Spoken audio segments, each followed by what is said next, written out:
Bismillahirrahmanirrahim. Alhamdulillah. Alhamdu utawi sekabehane puji iku lillahi tetep kedue Allah. Iku lillahi tetep kedue Allah. Rupane alladzi dzat faddala kang wis ngutamaake sapa alladzi Bani Adama ing keturunane Bani Adama ing keturunan anak Adam ngutamaake bil ilmi kelawan ilmu wal amali lan amal. Wassalatu ala Muhammadin, wassalatu utawi rahmat ta'dim ala Muhammadin muga tetep ing atase Nabi Muhammad Sayyidil Arabi kang dadi gustine tanah Arab utawa wong Arab wal ajami lan wong ajam. Ajam iku berarti selain Arab. Wa ala alihi lan muga tetep ing atase keluargane Nabi. Wa ashabihi lan muga tetep ing atase sahabate Nabi. Ya Nabi al-ulumi kang dadi piro-piro sumbere piro-piro ilmu. Ya Nabi al-ulumi kang dadi sumbere piro-piro ilmu wal hikami lan ilmu hikmah atau ilmu manfaat.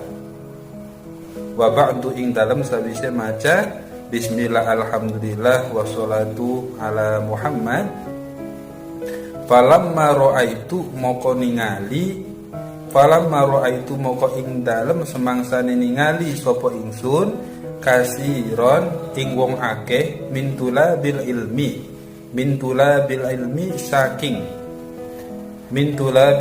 saking piro-piro wong kang nyupri ilmu fi zamanina ing dalem zaman kita yajiduna kang nemen-nemeni sapa tulabul ilmi ilal ilmi maring ilmu wala yasiluna lan ora tetemu sapa tulabul ilmi au min manafihi utawa marang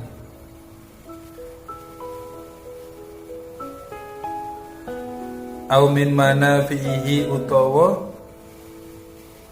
marang manfaate ilmu wasamrotihi lan piro-piro buai ilmu. Setelah membaca bismillah, hamdalah, sholawat serta salam, beliau kemudian melanjutkan terkait pengamatan beliau.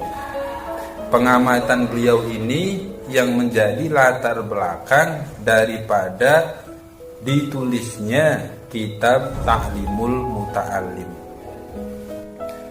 Latar belakang daripada penulisan kitab Ta'lim Al-Muta'allim itu tidak lain dengan adanya suatu fenomena di zaman Syekh Az-Zarnuji. Beliau menemukan kasus di mana para pelajar itu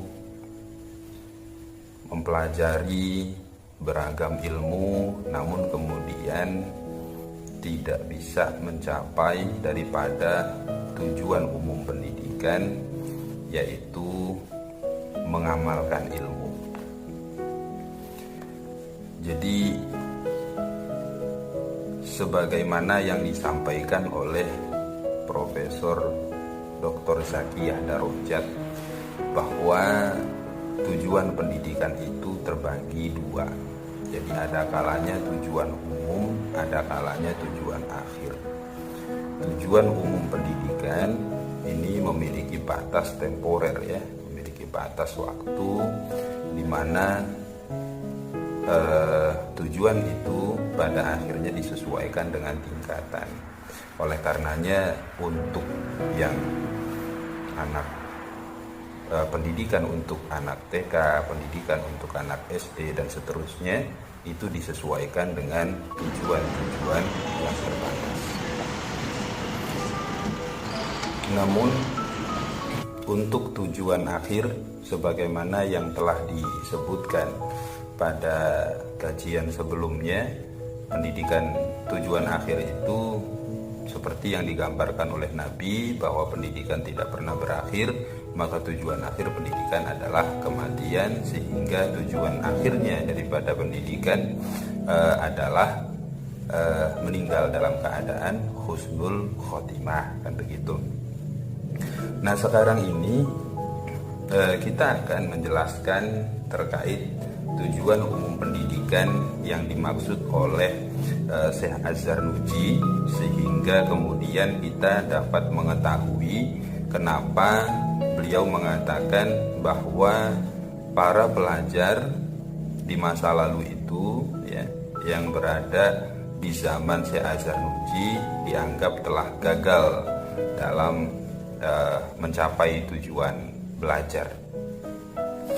Ternyata tujuan belajar yang disampaikan oleh Syekh Az-Zarnuji ini tidak jauh berbeda dengan Profesor Zaki Ad-Darujat, bahwa tujuan daripada pendidikan secara umum adalah mengamalkan daripada apa yang telah didapat, ya, mengamalkan daripada apa yang telah didapatkan. Sehingga dalam hal ini beliau mengatakan sebagai berikut. Bismillahirrahmanirrahim. Wahya utawi samrotihi. Wahya utawi samrotihi, buahnya ilmu. Iku al amalu ngamalake, mengamalkan. Bihi kelawan ilmu, wan nasri lan gumelarake ilmu. Jadi yang dimaksud oleh beliau bahwa pelajar di zaman tersebut tidak bisa mencapai tujuan daripada pendidikan sehingga dianggap gagal. Tujuan pendidikan yang dimaksud oleh beliau adalah beramal. Jadi dari sini kita dapat menyimpulkan bahwa tujuan umum pendidikan yang dimaksud oleh Syekh Az-Zarnuji adalah menyiapkan generasi untuk beramal baik. Menyiapkan generasi untuk beramal baik. Nah, itu adalah pendidikan yang dimaksud oleh Syekh Az-Zarnuji. Pada waktu itu Syekh Az-Zarnuji menemukan banyak pelajar di zamannya tidak dapat mencapai itu. Pada akhirnya beliau mengatakan ini perlu ada solusi. Perlu ada solusi karena kegagalan tersebut tidak bisa dibiarkan, perlu diatasi gitu. Sebagai tokoh pendidikan, Syekh Az-Zarnuji terpanggil untuk membuat sebuah karya yang berisi tentang cara-cara supaya pelajar bisa sukses dalam melaksanakan kegiatan belajarnya, sehingga setelah selesai bisa mengamalkan daripada ilmu yang didapat. Amal yang dimaksud oleh Syekh Az-Zarnuji di sini adalah amal yang berkaitan dengan profesi ataupun amal yang berkaitan dengan amaliyah pribadi. Amaliyah profesi menjadi seorang guru semisal. Amaliyah secara pribadi adalah mengerjakan syariat Allah. Nah, itu ya. Nah, problem yang didapat atau yang dapat diamati oleh Syekh Az-Zarnuji terhadap kegagalan pelajar di zaman itu, menurutnya adalah yuharrimuna lima annahum akhtau toro'ikohu. Yuharrimuna den aling-alingi sapa talib. Yuharrimuna den aling-alingi sapa talib. Yuharrimuna den aling-alingi sapa talib lima krono perkara. Annahum temen setuhune talib iku akhtau padha luput sapa talib. Iku akhtau padha luput sapa talib tara ikohu ing pira-pira dalane ilmu. Tara ikohu ing pira-pira dalane ilmu. Wa taroku lan ninggalake sapa talib syara itohu ing pira-pira syarate ilmu. Syara itohu ing pira-pira syarate ilmu. Syekh Az-Zarnuji mengungkap masalah yang menyebabkan pelajar tidak mampu untuk beramal, atau dalam arti singkatnya permasalahan pokok yang menyebabkan pelajar tidak sukses dalam belajarnya disebabkan oleh kesalahan daripada metode yang digunakan oleh pelajar itu. Kebanyakan tokoh pendidikan membicarakan tentang metode mengajar. Nah, sekarang Syekh Az-Zarnuji berbicara tentang metode pelajar. Metode belajar untuk pelajar. Metode belajar untuk pelajar. Karena menurut Syekh Az-Zarnuji ada sesuatu yang salah ya, yang dilakukan oleh pelajar, sehingga perlu dibuat metode khusus agar tidak salah jalur gitu, maksudnya ya, mungkin agar tidak salah jalur. Nah, dalam permasalahan ini Syekh Az-Zarnuji menemukan fakta di mana pelajar menyalahi daripada metode belajar, menyalahi metode belajar, wataroku syaraituhu, dan meninggalkan syarat-syarat belajar. Apa sih syarat-syarat belajar? Nanti juga dijelaskan oleh beliau. Jadi dua hal inilah. Yang pertama metodenya dilanggar, yang kedua syaratnya ditinggal. Nah, dengan fakta semacam ini Syekh Az-Zarnuji mengatakan bahwa pantas si pelajar kemudian gagal dalam melaksanakan belajar karena ia meninggalkan metode belajar, menyalahi metode belajar, dan meninggalkan daripada syarat-syarat belajar. Kemudian beliau melanjutkan lagi, wa kullu man utawi saben-saben wong akhtoa kang luput sapa man, akhtoa kang luput sapa man at-tariqa ing dalan, dzalla moko sasar, moko nyasar sapa man, wala yanalu lan ora bakal merkoleh sapa man al maksuda ing maksud, al maksuda ing tujuan, ing maksud. Qala podo iku kidik opo al maksud, aujala utawa akeh opo al maksud. Ini yang menarik ya, beliau menggunakan pendekatan logika ya. Jadi beliau menguatkan argumen yang menguatkan pernyataan beliau dengan sebuah argumen teori gitu ya. Jadi pernyataan beliau tadi kan menyampaikan bahwa seorang pelajar tidak sukses disebabkan oleh dua hal. Pertama, menyalahi metode belajar, kedua, meninggalkan syarat-syarat belajar, kan begitu. Ini pernyataan. Lah kemudian beliau perkuat dengan adanya sebuah teori ya. Beliau memperkuatnya dengan kullu man akhta'a at-tariqa dhalla wala yanalu al-maqsuda qalla au jalla. Setiap manusia, ini filsafat nih. Setiap manusia, filsafat pendidikan daripada Syekh Azhar Nuji.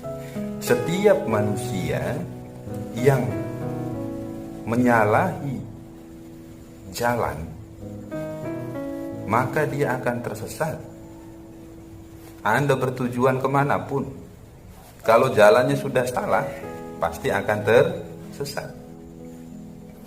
Wala yanalu, dan orang yang tersesat pasti tidak akan mendapat, wala yanalu, tidak akan bisa memperoleh al-maqsuda, kepada maksud. Jadi orang berjalan itu kan memiliki tujuan. Kalau jalannya sudah salah, maka tujuannya tidak akan dicapai, gitu ya. Qalla au jalla, ya. Baik tujuan itu tujuan yang sedikit atau tujuannya banyak. Jadi barang siapa yang salah ya, jalan, maka dia akan tersesat. Seorang yang tersesat tidak akan memperoleh tujuan sedikit pun. Nah, gitu loh maksudnya, sedikit pun. Apalagi banyak. Sehingga seorang pelajar yang memiliki cita-cita tinggi, cita-citanya ingin menjadi pilot, dokter dan sebagainya, ini kan merupakan cita-cita yang tinggi ya, bukan sepele, sehingga harus menggunakan thariqah, harus menggunakan metode yang benar. Cara belajarnya harus dibagi, kapan saatnya membaca buku, kapan saatnya bermain dan sebagainya. Nah, kemudian selanjutnya beliau mengutarakan aradtu ya, aradtu moko ngarepake sapa ingsun, wa ahbabtu lan demen sapa ingsun, an ubayyina ing yen to mertelaake sapa ingsun, lahum maring thalib, lahum maring thalib, mertelaake thariqat ta'allumi ing carane nyupri ilmu, alama ingatase perkara, alama ingatase perkara ra'aitu kang ningali sapa ingsun fil kutubi ing dalem pira-pira kitab, wasami tulan ngrungu sapa ingsun min asatidhi saking pira-pira guru ingsun, ulul ilmi kang duweni ilmu, wal hikami lan hikmah. Nah, setelah beliau paparkan latar belakangnya, beliau kemudian menjelaskan apa sih yang ingin beliau sajikan di dalam kitab Ta'limul Muta'allim. Pertama, beliau mengutarakan terkait daripada tujuan ini ya, dalam kalimat aradtu. Saya menghendaki dan saya memang mencintai, suka, kegemaran gitu ya, hobi, an ubayyina ya, untuk menjelaskan, untuk mempublikasikan kepada para pelajar tentang cara-cara mencari ilmu, cara-cara mencari ilmu yang di zaman tersebut orang belum punya metode tertentu, sekalipun setiap orang memiliki cara-caranya untuk belajar, tapi kan belum dibukukan, sehingga masih sangat susah untuk dipelajari gitu ya. Oleh karenanya Syekh Azhar Nuji hendak menjelaskan ini dalam sebuah buku yaitu Ta'lim al-Muta'allim ya. Tujuannya adalah mempublish ya, dan supaya jelas ya bahwa ada metode gitu. Nah, oleh karenanya beliau mengatakan bahwa saya menghendaki dan saya memang suka, ya. Berarti bukan atas dasar keterpaksaan, memang atas dasar kecintaan beliau terhadap menyelesaikan masalah-masalah, bukan membuat masalah. Jadi ini ya, pelajar harus menjadi generasi yang bisa menyelesaikan masalah, bukan malah membuat masalah. Ini yang disampaikan oleh Syekh Az-Zarnuji. An ubayyina, memang beliau itu senang untuk menyelesaikan masalah gitu ya. Dalam hal ini adalah masalah yang ditemukan dalam pendidikan yang dirasakan oleh para pelajar, beliau selesaikan dengan adanya kitab Ta'lim Al-Muta'allim. Nah, cara-cara tersebut beliau mendapatkannya dari mana? Ini berbicara tentang metodologi penelitian. Beliau menemukan cara-cara ini adalah berdasarkan daripada sesuatu yang ia lihat, ya, sesuatu yang ia lihat, ya, metode yang ia temukan di dalam kitab-kitab. Berarti penelitian kepustakaan, library research, ya. Jadi beliau mendapatkan metode-metode ini dari cara apa? Dari cara beliau membaca buku. Kemudian selanjutnya adalah wasami'tu. Nah, ini wawancara nih. Jadi kualitatifnya dua ya, menggunakan metode dokumen ya. Kemudian yang kedua adalah menggunakan wawancara. Wasami'tu, saya mendengar, min asatidzi, dari guru-guru saya. Ya, guru-guru yang berkelas ini, bukan guru-guru yang tidak mengerti tentang dunia pendidikan, guru-guru berkelas yang mengerti tentang dunia pendidikan, sehingga cara mengajarnya saja menggunakan ukuran-ukuran tertentu, tidak kemudian asal-asalan, ya. Seorang guru, ya, guru saya, kata beliau, yang memiliki ilmu dan memiliki hikmah, memiliki ilmu hikmah. Nah, kemudian ketika beliau sudah menjelaskan ini, lalu apa sih yang diharapkan oleh beliau? Roja'an ad-du'a, saya mengharapkan doa. Jadi yang diharapkan oleh beliau itu doa, bukan gelar, bukan pujian. Ketika beliau menyelesaikan problematika pendidikan di masanya, beliau itu tidak muluk-muluk meminta sebuah gelar, tidak muluk-muluk meminta biaya penelitian. Ya, sekarang ada saja orang-orang yang meneliti problematika tertentu yang tujuannya adalah mendapat dana daripada dana penelitian, begitu ya. Ya, macam-macam lah. Nah, beliau ini tidak, intelektual muslim yang luar biasa ini. Roja'an ad-du'a, udah deh, saya mah minta doa saja, ya. Roja'an ad-du'a li, ya, fihi al-mukhlisin, ya, doaku semoga aku menjadi seorang yang ikhlas, ya, al-mukhlisin bil fauzi wal kholas.